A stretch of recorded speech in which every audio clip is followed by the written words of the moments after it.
Hey guys, this is my Pixel 6a review, and straight away this phone is a phone that I would recommend to pretty much anyone out there. If someone asked me saying I want to buy a smartphone, so the first question would be is budget, and I think the average consumer this is going to be absolutely perfect for. The people who are not bothered about 60 Hz refresh rate.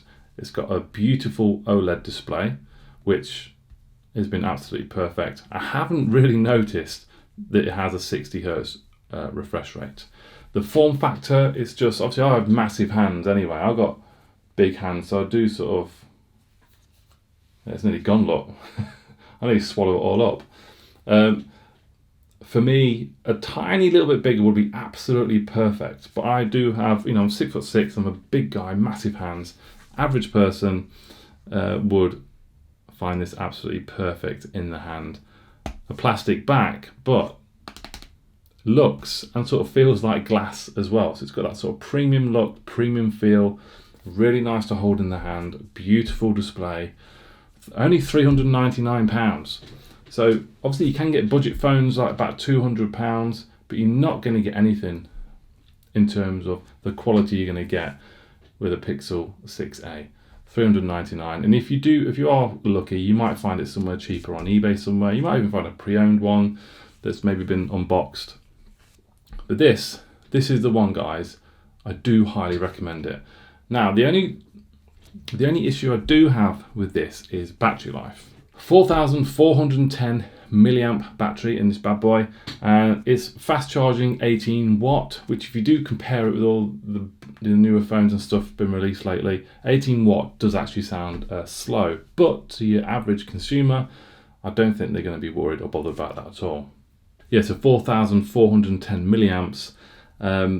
I got around about 5 hours or maybe 5.5 hours screen on time, and then it would die. So battery life isn't amazing, obviously depending on what you're doing. So that's the only sort of little improvement I would have liked to have seen in the battery department, and I thought I would have seen that with it being a compact 1080p display, only 60 Hz refresh rate as well. So I was very surprised to only get 5 hours screen on time with the Pixel 6a.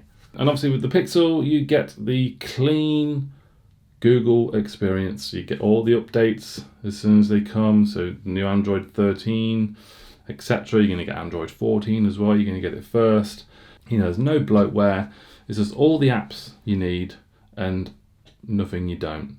I think that's a Poco sort of slang, isn't it? Everything you need, nothing you don't. Well, that's what Google do with their software. Everything on here you can make use of, and it's great. So yeah, I mean, we've looked at the build, aluminium frame, plastic back, beautiful display, IP67 water resistant as well, if you're worried about that. But then we need to talk about the cameras. So the main sensor is a 12.2 megapixel sensor, and then we also have a 12 megapixel ultra wide there as well. I don't really need to say anything more about the quality. I mean, I believe they're using old sensors that were found in the Pixel 2, which still to this day produce excellent photos, and that's the same with the Pixel 6a as well. You're getting very reliable photos on the rear and on the front. I mean, the front camera is an 8 megapixel selfie. You can shoot 1080p 30 on the front, and on the back you can shoot up to 4K 30 as well with stabilization. I actually suffer from vertigo, so that's why I'm not going on that. No chance. There's even a sign that warns people with vertigo not to go on it. So, might seem like a bit of a pussy, but I'm not going on it.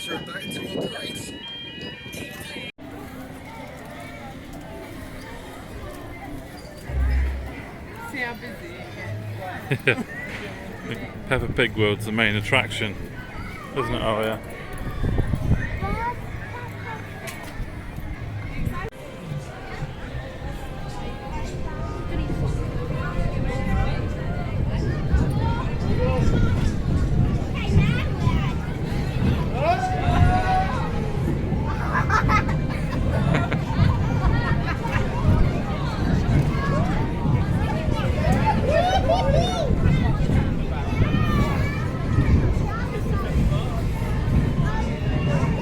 the quality is excellent. For £399, you're getting a well-rounded smartphone, which, like I said before, I'd recommend to pretty much anyone, apart from the huge tech heads, which I suppose you could call me a tech head.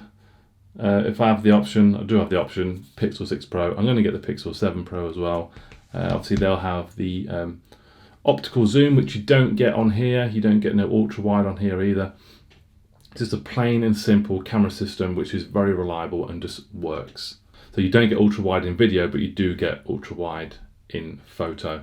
But that is 0.7 instead of 0.5, so it's not the widest of ultra wides compared to other smartphones, but you do have the ultra wide option there. And the other great thing as well is the Pixel 6a has the same tensor chip as the Pixel 6 Pro, the flagship Pixel 6 Pro. So in terms of performance, the Pixel 6a has been absolutely fine.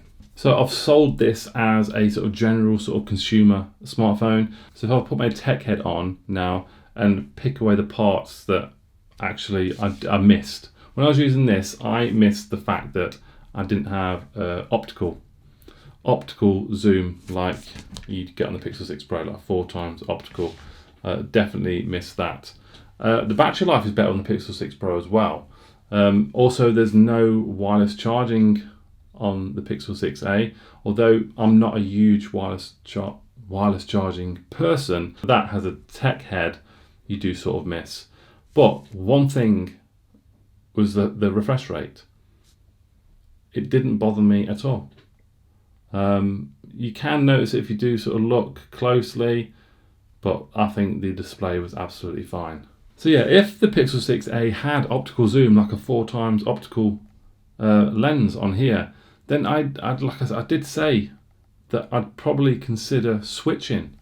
I really would, but it hasn't. So as a tech head, personally, it's not for me. I'll stick with the Pixel 6 Pro. But for everyone else, the general average consumer, yeah, 100% the Pixel 6a, the best budget mid-range smartphone you can get for $399 in my opinion, hands down.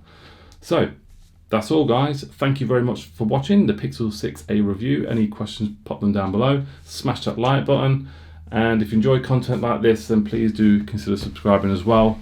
Thanks all very much for watching, and I'll see you soon. Bye-bye.